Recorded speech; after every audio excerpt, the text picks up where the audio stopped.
Imaginez une partie de ces terres recouvertes d'eau à chaque marée haute. Un scénario catastrophe qu'envisageraient pourtant les services de l'État.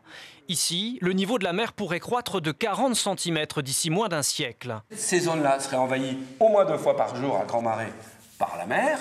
Le maire de Réville refuse d'abdiquer face aux éléments. Pour lui, une solution existe. Renforcer les digues, un ouvrage de 3 km qui depuis 200 ans protège les populations, un ouvrage mal en point et qui ne tient le choc que grâce à quelques rustines.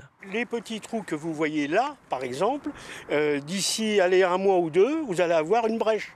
Et évidemment, la digue est déstabilisée et elle s'écroule, quoi.